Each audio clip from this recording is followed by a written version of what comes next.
Second topic का जो सब टॉपिक है वो है विश्व अर्थव्यवस्था का उदय। इस विषय को समझने के लिए सबसे पहले औद्योगिक यूरोप में खाद्य उत्पादन और उपभोग के बदलते रुझानों पर विचार करें।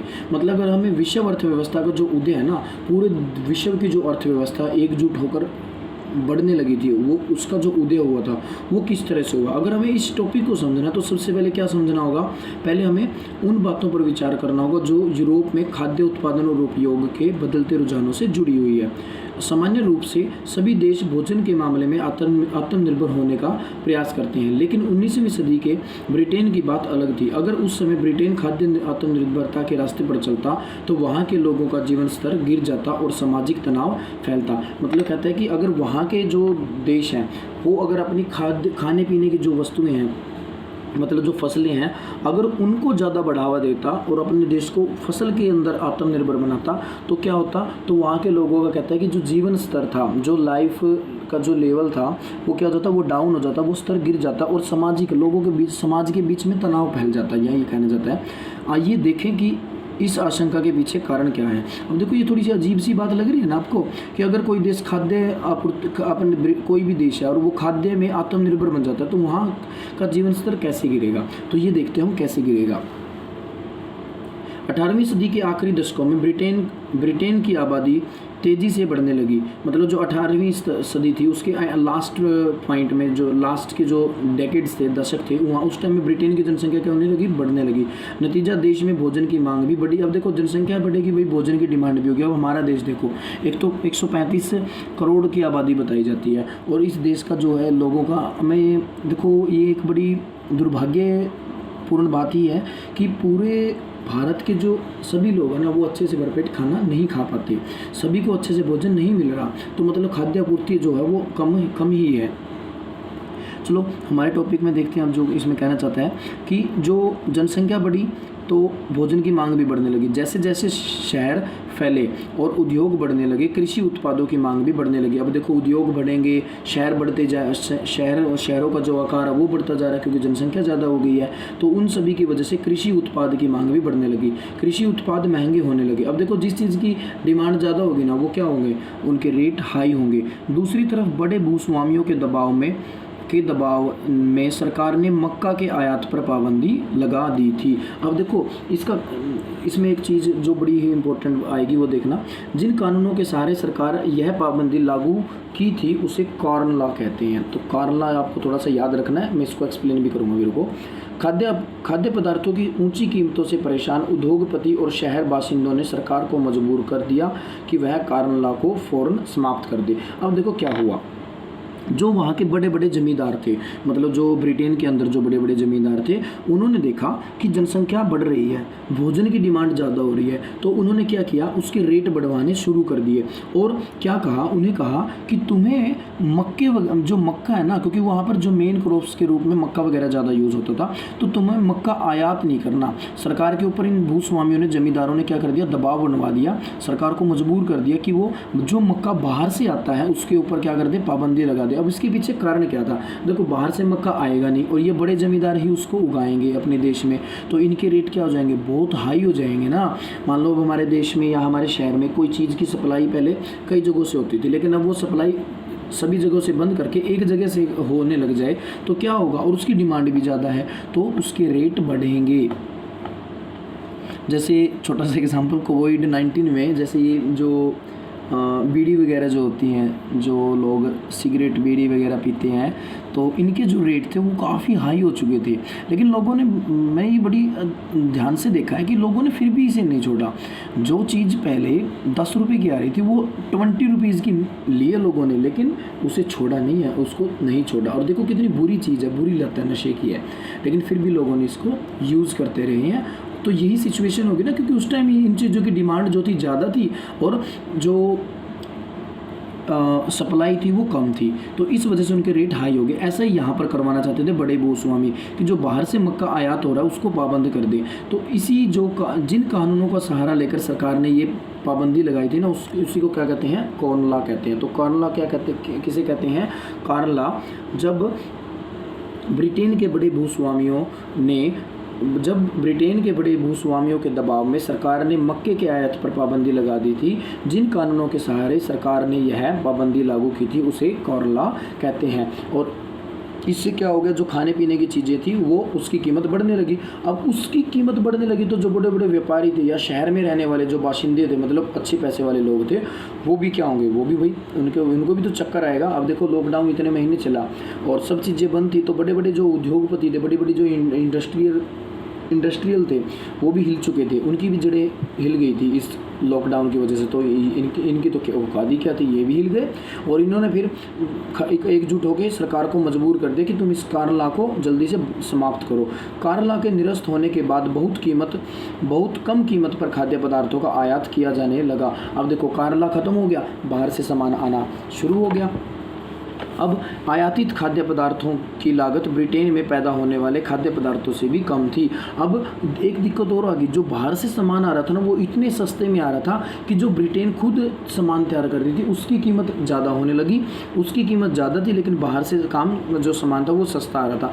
फलस्वरूप ब्रिटिश किसानों की हालत बिगड़ने लगी क्योंकि वे आयातित माल की कीमत का मुकाबला नहीं कर सकते थे। अब देखो, अगर मार्केट में बाहर से कोई सस्ता माल आने लग रहा है और आप महंगा माल बेच रहे हो मार्केट के अंदर, तो आपका माल क्या होगा, आपकी जो मार्केट है डाउन हो जाएगी, लोग सस्ते माल की तरफ भागेंगे। ऐसा ही इनके साथ हुआ, जो बाहर से खाद्य पदार्थ आ रहा था उसकी कीमत कम थी और जो वहाँ का जो ब्रिटेन के में जो पैदा होती थी खाद्य पदार्थ उनकी कीमत ज़्यादा थी। तो क्या उल्टा होना ही था ये। तो जो ब्रिटिश किसान थे उनकी हालत बिगड़ने लगी और वे आयातित मांग की कीमत का मुकाबला नहीं कर सकते थे।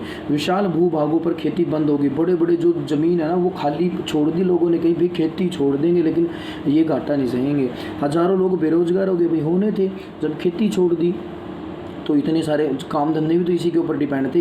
गांव से उजड़ कर वे या तो शहरों में चले गए या दूसरे देश में जाने लगे। अब वहाँ से जब उनके गांव में काम नहीं रहेगा तो कहाँ जाएंगे, या तो बड़े शहर में चले जाएंगे या फिर कहाँ जाएंगे, फिर तो किसी दूसरे देश में ही जाना पड़ेगा या कहीं दूसरी स्टेट में जाना पड़ेगा। तो ऐसी सिचुएशन वहाँ पर आने लगी।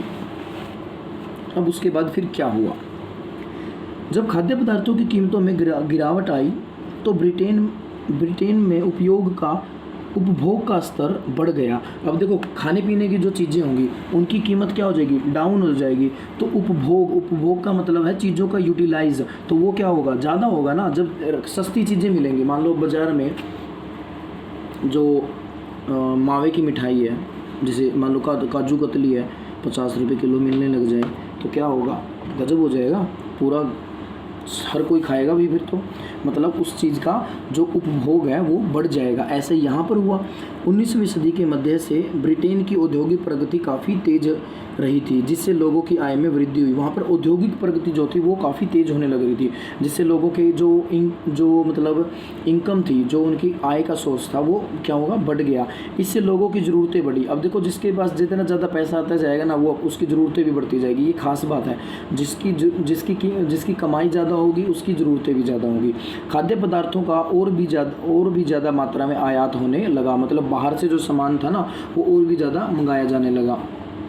अब उसके बाद फिर क्या होना था कि अमेरिका और ऑस्ट्रेलिया, दुनिया के हर हिस्से में ब्रिटेन का पेट भरने के लिए ज़मीनों को साफ करके खेती की जाने लगी। अब देखो ब्रिटेन का पेट इतना बड़ा हो गया ना, अभी जनसंख्या भी ज़्यादा थी और वहाँ पर डिमांड भी ज़्यादा थी। अब उसका ब्रिटेन का पेट तो भरना पड़ेगा। तो वो पेट किसने भरा, वो अमेरिका और ऑस्ट्रेलिया और दुनिया के जो अलग अलग हिस्से थे ना, और भी कई हिस्से, वहाँ की जो ज़मीन थी खेती के लायक, उनको साफ़ करते और उन पर फसल उगाकर उस फसल को तैयार करके कहाँ भेजते, ब्रिटेन का पेट भरने के लिए, वहाँ के लोगों की आपूर्ति करने के लिए। इतनी ज़्यादा डिमांड होगी।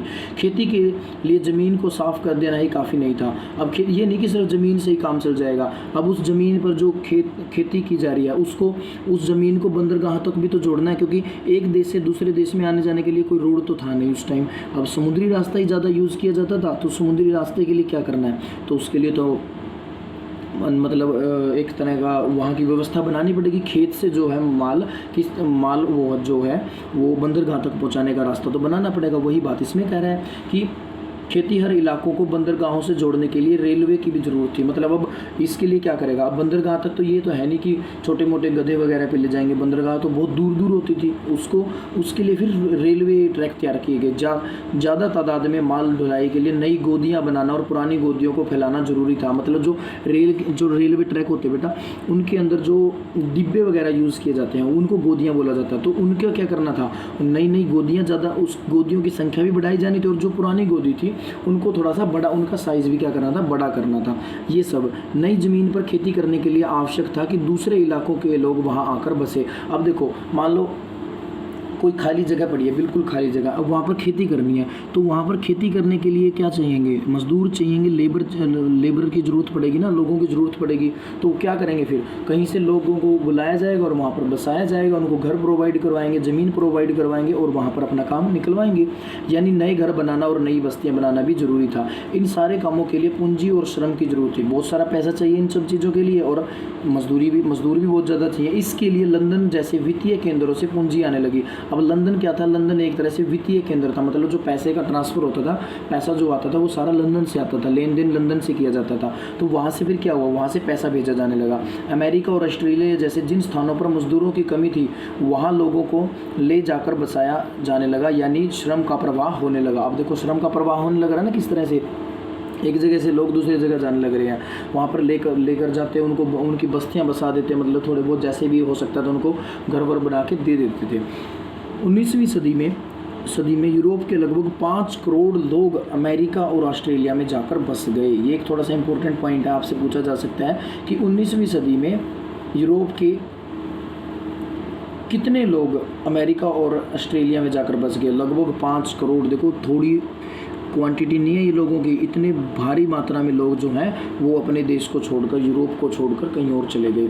माना जाता है कि पूरी दुनिया में लगभग 15 करोड़ लोग बेहतर भविष्य की चाह में अपने घर बार छोड़कर दूर दूर के देशों में जाकर रहने लगे। मतलब लोगों को लग रहा था कि हमारे देश से काम नहीं चलेगा, हमारे शहर में रोजगार नहीं है, तो हमें दूसरे देशों में जाना होगा। तो उस टाइम पीरियड में ये माना जा रहा है कि लगभग 15 करोड़ लोग विदेशों में जा चुके थे अपने जगह को छोड़कर काम की तलाश में, रोजगार को बढ़ाने के लिए। देखो, ये पिक्चर्स दी गई है। अब देखो इसमें क्या कर रहा है, ये अमेरिका को रवाना होते अप्रवासियों से लदे जहाज का चित्र, M.W. रिडले 1869, ये M.W. रिडले ने बनाया है और 1869 के अंदर। तो इसमें देखो क्या दर्शाया गया कि किस तरह से ये जो जहाज है, समुद्री जहाज, ये भरा पड़ा है, खचाखच भरा पड़ा है। देखो लोग कैसे ऊपर नीचे हो रहे हैं एक दूसरे के ऊपर। ये सारे क्या हैं, ये वो लोग हैं जिन्हें दूसरी जगह पर भेजा जा रहा है। ये अमेरिका को रवाना किए जा रहे हैं, मतलब अमेरिका में भेजा जा रहा है इनको।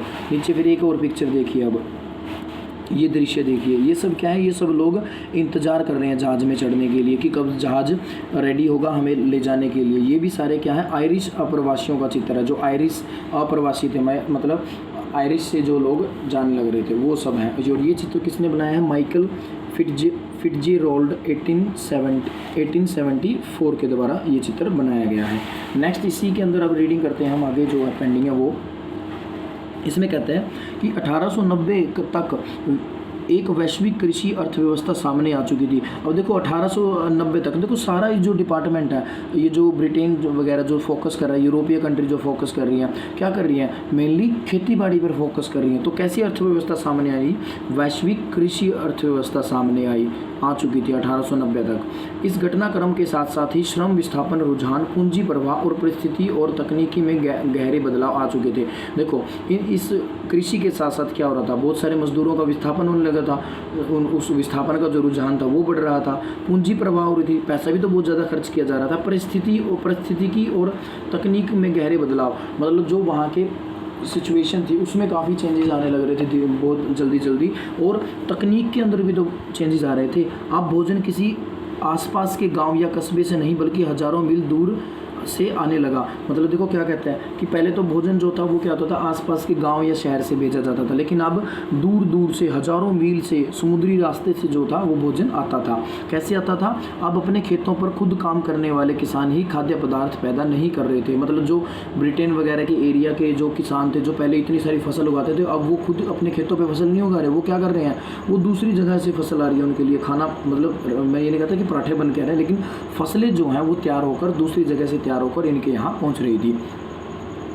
अब यह काम ऐसे औद्योगिक मजदूर करने लगे थे जो संभवतः हाल ही में वहाँ वहाँ आए थे और ऐसे खेतों में काम कर रहे थे जहाँ महज एक पीढ़ी समुदाय ठेठ जंगल रहे होंगे। मतलब कहता है कि अब ऐसी ऐसी ज़मीनों पर नए नए मज़दूर आ गए थे, ऐसे मज़दूर आ गए थे जिनके सामने वो ज़मीन क्या थी, बिल्कुल नई थी। ये माना जाता है कि सिर्फ कुछ ही साल पहले वहाँ पर क्या थे, बिल्कुल गहरे जंगल हुआ करते थे। जहाँ कुछ साल पहले बहुत बड़े बड़े जंगल हुआ करते थे, गहरे जंगल, अब वहाँ पर नए मज़दूर आकर क्या कर रहे हैं, खेती का काम कर रहे हैं। तो देखो कितना बदलाव आ गया।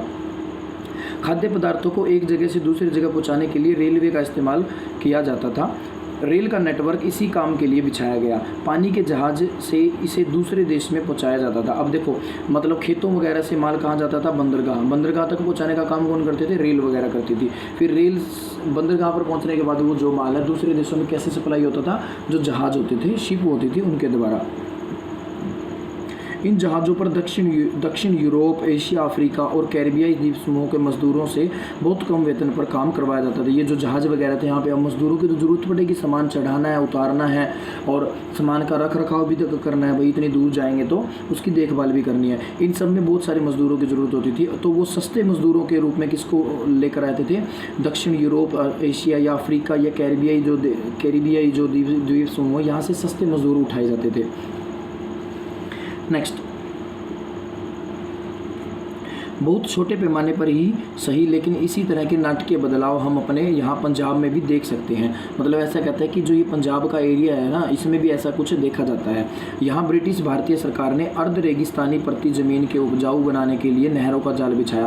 देखो जो पंजाब का एरिया और जो थोड़ा सा राजस्थान से टच एरिया है, यहाँ पर कैसी ज़मीन है, यहाँ पर आधी रेगिस्तानी ज़मीन है। अब इस रेगिस्तानी ज़मीन को उपजाऊ बनाना था, तो अंग्रेज़ों ने क्या किया, अंग्रेज़ों ने यहाँ पर नहरें बनानी शुरू कर दी। अब नहरें तो बना दी, अब फसल उगानी है, तो फसल उगाने के लिए क्या चाहिए, मजदूर चाहिए। तो यहाँ पर लोगों को बसाया गया, नहरों का जाल बिछा दिया ताकि निर्यात के लिए गेहूं और कपास की खेती की जा सके। मतलब यह हमारे देश से अपने देश में या अन्य देशों में गेहूं और कपास को निर्यात किया जा सके, वहां भेजा जा सके। नई नहरों की सिंचाई वाले इलाकों में पंजाब के अन्य स्थानों के लोगों को लाकर बसाया गया। अब जो नहरों का एरिया था, जहाँ पर इतनी बड़ी बड़ी नहरें जो बनी हुई थी, आज भी देखो आप पंजाब में चले जाओ, या जो हमारा टोहाना की तरफ का जो एरिया, टोहाना ही ले लो, तो उसकी तरफ का क्या, टोहाना के अंदर ही 2-3 नहरें हैं, लगभग 3 या 4 नहरों से भरा हुआ है। तो उसको कैनल सिटी भी बोलते हैं, एक तरह से हम ये भी बोल सकते हैं। तो अब वो पंजाब के पास ही है, और पंजाब के अंदर भी ज़्यादातर देखा जाए तो बहुत सारी नहरें हैं। तो वो सारी अंग्रेज़ों के द्वारा बिछाएगी। क्यों बिछाएगी, ताकि वो क्या कर सके, इन नहरों के आसपास के जो ज़मीन है उसको उपजाऊ बनाकर क्या कर सके, ज़्यादा से ज़्यादा फसल उगाकर अपने लाभ को बढ़ा सके। अब वहाँ पर फसल कौन उगाएगा, लोग। तो उसके लिए क्या किया गया, पंजाब के जो अलग हिस्से थे या देश के जो दूसरे हिस्से थे, वहाँ से लोगों को लाया जाता और इन जगहों पर बसाया जाता। उनकी बस्तियों को कैनाल कॉलोनी या नहर की बस्ती कहा जाता था। कैनाल कॉलोनी या नहर की बस्ती। अब यहाँ पर क्वेश्चन अराइज हुआ, कैनल कॉलोनी या नहर बस्ती किसे कहा जाता था, तो किसे कहा जाता था, ब्रिटिश भारतीय सरकार ने अर्ध रेगिस्तानी प्रति ज़मीन को उपजाऊ बनाने के लिए नहरों का जाल बिछा दिया ताकि गेहूं और कपास का निर्यात किया जा सके। नई नहरों की सिंचाई और वाले इलाकों में पंजाब के अन्य स्थानों के लोगों को लाकर बसाया गया। इन्हीं बस्तियों को या फिर अन्य लोगों के द्वारा वहाँ बस्तियों का निर्माण किया गया। उन्हीं बस्तियों को कैनल कॉलोनी या नहर बस्ती कहा जाता है। तो ये आपको ध्यान रखना है बेटा, आपसे ये क्वेश्चन पूछा जा सकता है। नेक्स्ट, भोजन तो सिर्फ एक उदाहरण मात्र है। अब ये तो सिर्फ भोजन की बात हो रही है। कुछ ऐसी ही कहानी कपास की भी रही, जिसकी दुनिया भर में बड़े पैमाने पर खेती की जाने लगी। सिर्फ अब भोजन ही नहीं कि मतलब भोजन से वाले जो पदार्थ है सिर्फ उनकी खेती बाड़ी नहीं हो रही थी, अब और भी चीज़ थी। कपास की भी तो डिमांड ज़्यादा बढ़ रही थी। ब्रिटिश कपड़ा मिलों की मांग को पूरा किया जा सके, मतलब जो ब्रिटिश के अंदर जो कपड़े के मिल थे उनकी जो डिमांड होती थी उसको पूरा करने के लिए क्या किया गया, मतलब बहुत ज़्यादा कपास जो थी वो उगाई जाती थी दुनिया के अलग अलग देशों में, उस डिमांड को पूरा करने के लिए। रबड़ की कहानी भी इससे अलग नहीं है, मतलब अब रबड़ की डिमांड भी बढ़ने लग रही है तो रबड़ का उत्पादन भी करवाया जा रहा है। विभिन्न चीज़ों के उत्पादन में विभिन्न इलाकों को इतनी महारत हासिल कर ली थी कि 1820 से 14 के बीच विश्व व्यापार में 25 से 40 गुना वृद्धि हो चुकी थी। देखो सिर्फ इन लगभग ये मान सकते हैं हम ये 100 और 106 साल के अंदर 25 से 40 गुना वृद्धि हो चुकी थी। किसके अंदर, विश्व व्यापार के अंदर। और इस व्यापार में लगभग 60% हिस्सा प्राथमिक उत्पादों यानी गेहूं और कपास जैसे कृषि उत्पादों या कोयले जैसे खनिज पदार्थों का ही था। मतलब इसके अंदर जो 60% था ना, ये 40% जो व्यापार बढ़ा है पूरे वर्ल्ड का, इसमें से 60% जो था वो प्राथमिक उद्योग मतलब जो प्राइमरी प्रोडक्ट्स होते हैं जैसे गेहूं है, मतलब खेती से जुड़े हुए जो प्रोडक्ट्स हैं, एग्रीकल्चर से जुड़े हुए, या कोयले जैसे खनिज पदार्थ हैं, इन्हीं का हिस्सा होता था। तो देखो किस तरह से चेंज आया, किस तरह से जो ब्रिटेन है वहाँ के जो लोग थे उनके बीच में भोजन की डिमांड ज़्यादा बढ़ने लगी। तो उन्होंने किस तरह से वहाँ के जो बड़े भूस्वामी थे उन्होंने कॉर्न लॉ को लागू करवा लिया। फिर बाद में कॉर्न लॉ जो था वो उद्योगपतियों के दबाव के कारण बंद कर दिया गया। फिर वहाँ की जो डिमांड थी उसको पूरा करने के लिए बाहर दूसरे देशों में फसलें उगाई जाने लगी। अब उस फसल को उगाने के लिए क्या चाहिए, ज़मीन तो थी लेकिन वहाँ की सफाई करनी और फसल उगाने के लिए मजदूर चाहिए। तो लोगों का विस्थापन किया गया, बहुत अलग अलग जगहों से लोगों को वहाँ से एक जगह से दूसरी जगह पटका जाता था, ले जाया जाता था। कहीं पर ज़बरदस्ती मजदूरी होती थी, बहुत बुरा हाल होता था, उनके साथ अत्याचार भी होते थे। और इन सब में अब खेती तो कर रहे थे लेकिन उस माल को बंदरगाह तक पहुंचाना, फिर बंदरगाह से दूसरे देशों में, तो उनके अंदर भी क्या चाहिए थे, उनके अंदर रेलगाड़ियाँ वगैरह जो हैं, जहाज़ों का जो अच्छा सिस्टम चाहिए था, तो उसको भी बढ़ोतरी मिली। और जो जहाज़ वगैरह होते थे उनमें भी मज़दूरों को रखा जाता था लेकिन कम वेतन में। जैसे अफ्रीका वगैरह जो एशिया वगैरह के देश हैं, यहाँ से गरीब मज़दूरों को लाया जाता था। इन्हीं से जुड़ा हुआ एक एग्जांपल हमें बताया गया पंजाब का, कि पंजाब के आसपास जो है अर्ध रेगिस्तानी जो ज़मीन है उसको उपजाऊ बनाने के लिए अंग्रेज़ों ने वहाँ के आसपास के क्षेत्र में नहरों का जाल बिछा दिया। और अब वहाँ पर खेती के लिए पंजाब के दूसरे हिस्सों से लोगों को लाकर बसाया जाता था, उनकी बस्ती बनाई जाती थी। इन्हीं बस्तियों को कैनाल कॉलोनी या नहर बस्ती कहा जाता है। और ये हमने पढ़ा कि किस तरह से 1820 से 14 के बीच में विश्व व्यापार पहले तो 25% होता था, अब 40% बढ़ गया। देखो लगभग 15% बढ़ोतरी होगी। और इसमें से 60% जो था वो कृषि मतलब एग्रीकल्चर से जुड़ा हुआ प्रोडक्ट होता था। नेक्स्ट है तकनीक की भूमिका, कि नई नई जो खोज होने लग रही है, जो नई नई टेक्नोलॉजी सामने आने लग रही है, उसका भी तो रोल था। अब वो भी क्या कर रही थी, वो भी तो इस जो विश्व का जो एकीकरण हो रहा है, वैश्वीकरण होने लग रहा है, उसमें अपना अहम रोल अदा कर रही है। इस घटनाक्रम में तकनीक की क्या भूमिका है। अब आपसे क्वेश्चन पूछा जा सकता है कि विश्व के या वैश्वीकरण में या भूमंडलीकरण में तकनीक की क्या भूमिका है। तो इसमें आंसर रहेगा रेलवे, भाप के जहाज, टेलीग्राफ, ये सब तकनीक बदलाव बहुत महत्वपूर्ण रहे। देखो रेलवे के अंदर बहुत सारी चीज़ें बन रही थी, नए नए इंजन तैयार किए जा रहे थे, भाप के इंजन तैयार किए जा रहे थे, टेलीग्राफ जो सिस्टम था वो भी आ चुका था। ये सब तकनीक बदलाव बहुत महत्वपूर्ण थे। उनके बिना 19वीं सदी में आए परिवर्तनों की कल्पना नहीं की जा सकती। जो मतलब विश्व जो है वो आर्थिक शक्ति के रूप में उभरा था ना, उसमें अहम रोल था तकनीकों का, ये हम कह सकते हैं। तकनीकी प्रगति अक्सर चौतरफा सामाजिक राजनीतिक और आर्थिक कारकों का परिणाम भी होती है। मतलब ये नहीं कि तकनीकी जो विकास होता है वो सिर्फ समाज के द्वारा होता है, नहीं, उसमें राजनीतिक कारक भी जुड़े होते हैं, उसमें आर्थिक कारक भी, मतलब पैसे की भी तो ज़रूरत होती है, तो वो भी जरूरी होते हैं। उदाहरण के लिए औपनिवेशीकरण के कारण यातायात और परिवहन साधनों में भारी सुधार किए गए। अब देखो औपनिवेशी के कारण मतलब लोगों ने दूसरे अलग अलग देशों में कब्जा तो कर लिया, अब वहाँ पर क्या करना था, वहाँ पर अपने औपनिवेशीकरण को बनाए रखने के लिए, व्यापार को बढ़ाने के लिए उनको क्या बढ़ाना था, यातायात के साधन बढ़ाने थे, तो उसमें सुधार किया। तेज चलने वाली रेलगाड़ियाँ बनी, बोगियों का भी भार कम किया गया, मतलब जो बोगियाँ होती थी उनका भार कम किया गया। जलपोतों का आकार बढ़ा जिससे किसी भी उत्पाद को खेत से दूर के बाज़ारों में कम लागत पर और ज़्यादा आसानी से पहुँचाया जा सके। मतलब यातायात के ऊपर साधनों पर ध्यान दिया गया ताकि जो सामान खेतों में तैयार होता है वो दूसरे देश तक पहुँचाने में कम से कम खर्चा है, ट्रांसपोर्ट में खर्चा आता है वो क्या हो जाए, कम हो जाए, इसलिए इनके ऊपर ज़्यादा फोकस किया गया। और क्या किया गया इसमें वो देखते हैं।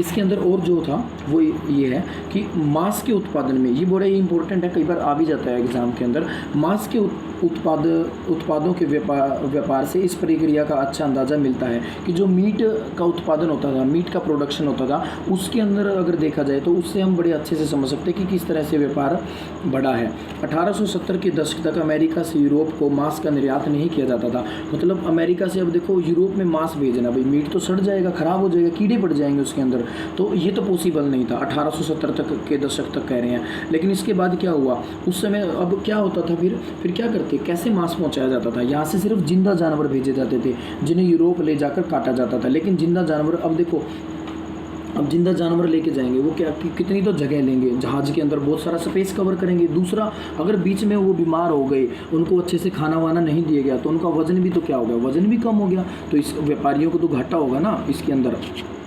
वहाँ से तो इतना महंगा मिल गया, यहाँ आने के बाद उसका वेट घट गया, तो ये तो रेट में कमी आ गई। अब इसकी वजह से क्या हुआ, बहुत सारे तो लंबे सफ़र में मर जाते थे और या बीमार पड़ जाते थे। बहुतों का वजन गिर जाता था, या वे खाने के लायक नहीं रहते थे। इसी वजह से मांस खाना एक महंगा सौदा हो गया था। अब जो लोग मांस तो खाना चाहते थे लेकिन बहुत महंगा था, अब उनके लिए ये जो गरीब लोग थे यूरोप के, उनकी पहुंच से बाहर था। दूसरी तरफ ऊंची कीमतों के कारण मांस उत्पादों की मांग और उत्पादन भी कम रहता था। अब देखो, कीमत ऊंची होगी तो क्या होगा, जिस चीज़ की कीमत ज़्यादा होगी ना, उसको लोग क्या करेंगे, कम ध्यान देंगे उसके ऊपर। तो जो मांस का जो उत्पादन था वो भी धीरे धीरे क्या होता जा रहा था, कम हो गया। लेकिन एक नई तकनीक आई, उस तकनीक का नाम था रेफ्रिजरेशन, जिसे आजकल तुम फ्रिज बोलते हो। आजकल देखो, हम फ्रिज में जो है स्टोर करते हैं मटेरियल, वो कितने लंबे टाइम तक क्या हो सकता है, फ्रिज के अंदर ठंडा रह सकता है और उसको लंबे टाइम तक हम संभाल कर रख सकते हैं। नई तकनीक के आने पर यह स्थिति बदल गई। पानी के जहाज़ों में रेफ्रिजरेशन की तकनीक स्थापित कर दी गई। मतलब जो पानी के जहाज़ होते थे उनके अंदर फ्रीजिंग सिस्टम जो था वो स्टार्टिंग कर दिया गया, जिससे जल्दी ख़राब होने वाली चीज़ों को भी लंबी यात्राओं पर लेकर जाया जा सकता था। जो 2 दिन में चीज़ें सड़ जाती थी, अब उनको हफ्तों या महीने तक चलाया जा सकता था। इसके बाद तो जानवरों को यात्रा से पहले ही मारा जाने लगा। मतलब जब पहले तो जिंदा जानवर भेजे जाते थे दूसरे देश में, अब उनको वहीं पर काट के उनका मीट तैयार करके और उन फ्रिज में उसको सेट करके भेज दिया जाता था। अमेरिका, ऑस्ट्रेलिया या न्यूजीलैंड, सब जगह से जानवरों की बजाय उनका मांस ही यूरोप में भेजा जाने लगा। इससे न केवल समुद्री यात्रा में आने वाला खर्चा कम हो गया, बल्कि यूरोप में मांस के दाम भी गिर गए। अब देखो, मटेरियल ज़्यादा हो गया, मांस ज़्यादा आने लगा, तो इसकी रेट क्या हो गई, डाउन हो गए। सिंपल सी बात है बेटा, मार्केट में जिस चीज़ की ज़्यादा भरमार होगी, जो चीज़ ज़्यादा होगी उसके रेट हमेशा डाउन होंगे, जो चीज़ कम होगी उसके रेट हाई मिलेंगे।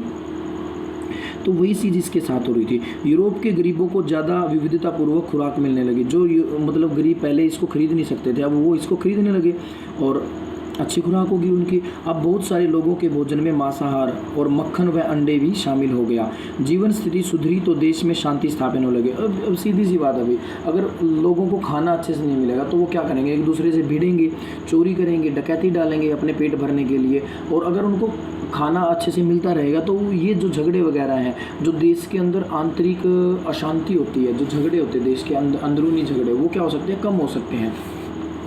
जैसे सिंपल सी बात हमारे देश से लगाओ, अगर हमारे देश में रोज़गार के अवसर बढ़ा दिए जाएं, रोज़गार जो है मतलब नौकरियों वगैरह, जो जॉब वगैरह है, रोज़गार के अगर अवसर बढ़ा दिए जाएं, तो जो ये गरीबी कह रहे हैं कि बहुत से लोग गरीब हैं, उनमें काफ़ी बदलाव आ सकता है, सुधार आ सकता है। लेकिन एक चीज़ और ध्यान देनी पड़ेगी, लोगों को भी सोचना पड़ेगा। बहुत सारे गरीब लोग हैं जो मतलब जो भीख वगैरह मांगते रहते हैं, वो सोचते हैं कि हम इसी में खुश हैं। नहीं, लोगों को भी अपनी सोच में बदलाव करना होगा। सरकार वगैरह जो है उनको भी अपनी नीतियों में बहुत सारा बदलाव करना होगा, ताकि हर गरीब जो लोग हैं उनको अच्छी एजुकेशन मिले। देखो, अच्छी एजुकेशन मिलेगी तो समाज अपने आप सुधर जाएगा। वही चीज़ यहाँ पे होने लगी। देखो, अच्छा उनका जीवन की जो स्थिति थी उसमें सुधार आने लगा और दूसरे देशों में साम्राज्यवादी मंसूबों को समर्थन मिलने लगा। अब जो दूसरे देश थे, दूसरे देशों में जो इनका साम्राज्य चल रहा था वो अब मजबूत होने लगा। देखो, अगर कोई देश किसी दूसरे के ऊपर कब्जा कर लेता है, अगर उसी देश के अंदर आंतरिक युद्ध वगैरह या अंदर का मामला गड़बड़ा रहेगा, वहाँ के लोग भूखे रहेंगे, तो वो देश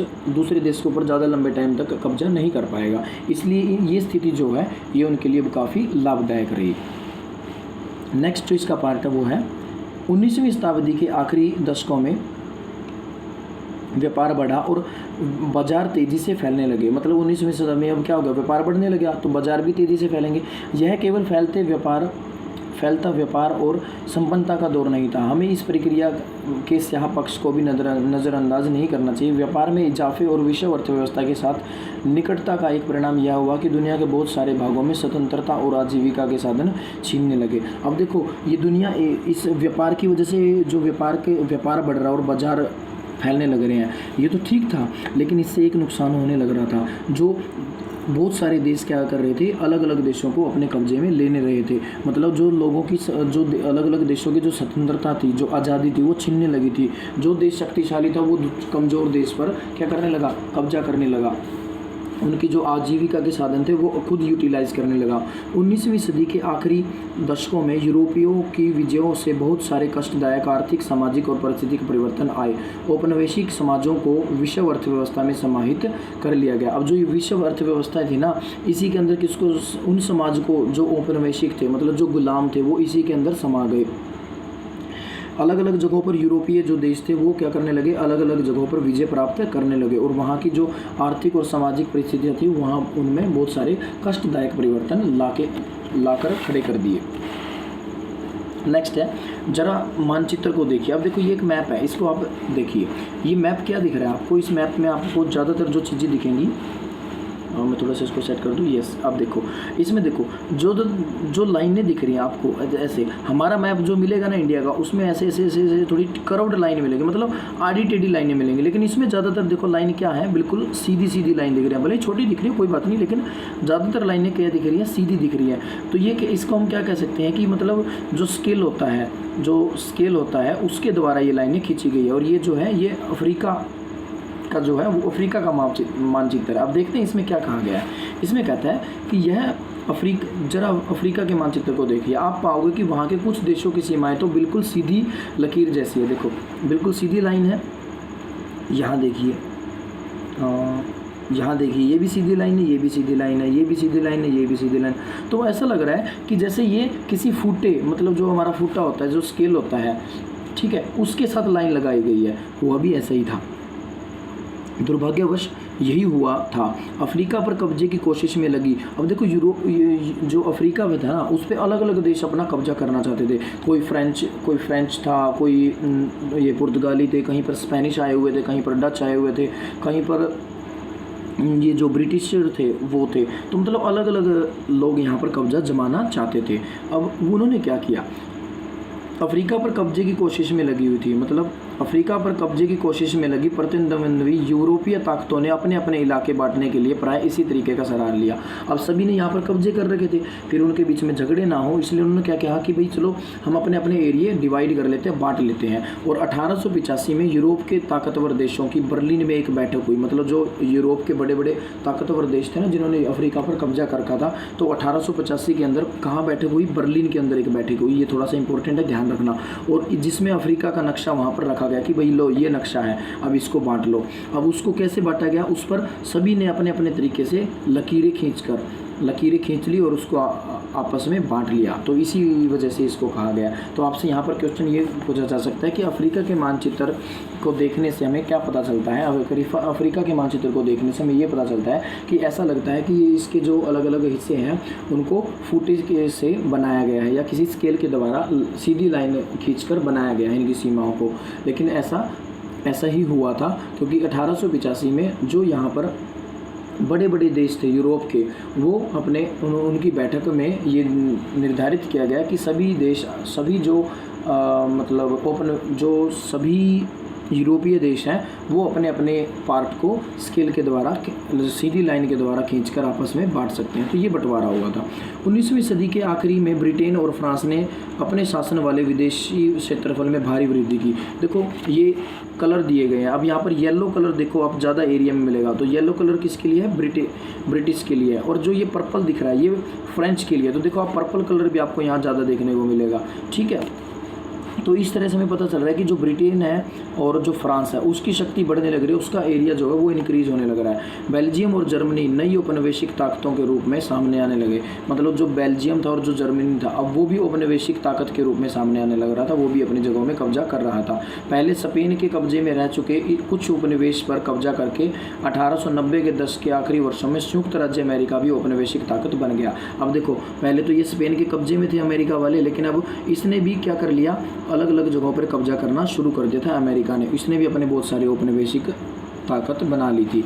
आइए देखें कि उपनिवेशवाद से औपनिवेशिक समाजों की अर्थव्यवस्था और रोजी रोटी के साधनों पर क्या असर पड़ा। अब मतलब आगे जो टॉपिक्स होंगे ना उसमें हमें ये देखने को मिलेगा कि जो देश गुलाम होते गए उनकी रोजी रोटी थी और उनका जो रहन सहन था, वहाँ की जो अर्थव्यवस्था थी, उनमें क्या प्रभाव पड़े, उसमें क्या बदलाव हुए। तो वो बेटा आपको नेक्स्ट वीडियो में दिया जाएगा। उससे पहले हम ये यहाँ पर एक बॉक्स दिया गया, ये देखिए, मध्य अफ्रीका में सर हेनरी मॉर्टन स्टैनली। अब ये सर हेनरी मॉर्टन स्टैनली कौन था? ये स्टैनली एक पत्रकार और खोजी था।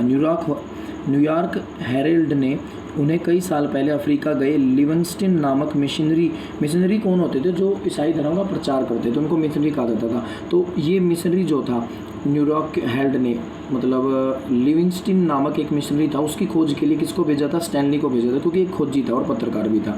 उस जमाने के अन्य यूरोपीय और अमेरिकी अन्वेषकों की भांति स्टैनली भी हथियारों से लैस होकर गया। मतलब जो अमेरिका यूरोप के जो दूसरे खोजी लोग होते थे, खोज करने वाले, वो जब भी किसी दूसरे देश में जाते थे तो अपने साथ हथियार वगैरह लेकर जाते थे बड़े अच्छे से। उन्होंने वहाँ जाकर स्थानीय शिकारियों, योद्धाओं और मजदूरों को इकट्ठा किया।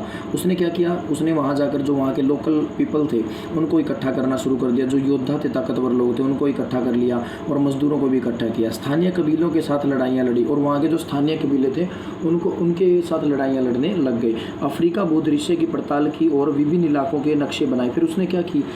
अफ्रीका के जो अलग अलग प्लेसेस थे उनकी जानकारी हासिल की और उनके नक्शे बनाने शुरू कर दिए। बाद में इन खोजों और अन्वेषणों से अफ्रीका को जीतने में मदद मिली। अब देखो, इतने सारे नक्शे तैयार हो गए, तो ये नक्शे अलग अलग युद्धों में यूज़ किए जाते थे अफ्रीका को जीतने के लिए। ऐसी भौगोलिक अन्वेषण केवल वैज्ञानिक जानकारी इकट्ठे करने के सामान्य से इच्छा से प्रेरित नहीं होते, उनका साम्राज्यवादी योजनाओं से सीधा संबंध होता था। अब ये जो खोज वगैरह के जो काम किए जाते थे ना, ये किसी साइंटिफिक रीजन के लिए नहीं था कि कोई साइंस की चीज़ मिलेगी, नहीं। कई लोग तो ऐसी खोजों को क्यों करते थे? ऐसी खोज इसलिए करते थे ताकि वो कहीं पर अपना साम्राज्य बढ़ा सके, वहाँ पर कब्जे वगैरह जो है वो कर सकें। तो ये था बेटा हमारा टॉपिक। उसके बाद एक छोटा सा टॉपिक है रिएंडर पेस्ट। इसको मैं आपको थोड़ा सा वैसे एक्सप्लेन कर देता हूँ। रिएंडर पेस्ट क्या था? 1890 में जो मवेशी थे, जो मतलब जानवर वगैरह थे, उनके अंदर एक बीमारी फैली थी और वो जो बीमारी थी उसको रिएंडर पेस्ट के नाम से जाना जाता है या मवेशी प्लेग के नाम से जाना जाता है। इसकी वजह से वहाँ के जो लोग जो मतलब अच्छे, जिनके पास बहुत सारे जानवर थे, उनके जानवर मरने शुरू हो गए। अब जानवर ख़त्म हो गए तो वो क्या थे? उनके पास, बेचारों के पास कोई और चारा नहीं था। उन लोगों ने क्या हुआ? उन लोगों को मजबूर किया जाने लगा मजदूरी करवाने के लिए। जो पहले अच्छे काफ़ी बड़े बड़े जानवरों का समूह रख के अपना जीवन यापन करते थे, उन लोगों को मजबूर होकर क्या करना पड़ा? मजदूरी करनी पड़ी अंग्रेज वगैरह की या जो दूसरी जो यूरोपीय शक्तियाँ थी उनकी। और इसका फ़ायदा खूब उठाया गया जो उनके मालिक वगैरह होते थे, जो मतलब यूरोपीय देश होते थे। अब उन्होंने क्या किया? उन्होंने इस बीमारी की वजह से उनको ये फ़ायदा हुआ कि उनके जो अफ्रीकी लोग थे वो जानवरों को और पेड़ पौधों को अपना बड़ा ही अहम हिस्सा मानते थे। तो इसकी वजह से अब वो तो उनके नष्ट हो गए। फिर इसका फ़ायदा इन्हें यूरोपीय देशों ने उठाया, उन लोगों को मजबूर कर दिया, उनसे खानों में काम करवाते थे सस्ती दर में, बहुत ही कम मजदूरी में, किसी से तो बिल्कुल मतलब कईयों से तो बिल्कुल बिना पैसे भी काम करवाते थे। तो इस तरह से उनको एक सस्ते और लंबे मजदूर मिलने लग गए और उनसे काम करवाया जाने लगा। ये पहले क्या होते थे? जो मजदूरी का काम होता था ना, अफ्रीका के लोग ये मानते थे कि जो मजदूरी वगैरह है वो एक अच्छा काम नहीं है, ठीक है, वो एक तुच्छ काम है। अब लेकिन क्या हुआ? उनके सामने मजबूरी थी उनकी, इसलिए उनको ये सब करना पड़ा। तो जो रिएंडर पेस्ट है ये एक अहम रोल अदा किया यूरोपीय देशों को मजदूर उपलब्ध करवाने में। यही सारी बातें इसमें दी गई है बेटा, और इसको आप रीड खुद करेंगे।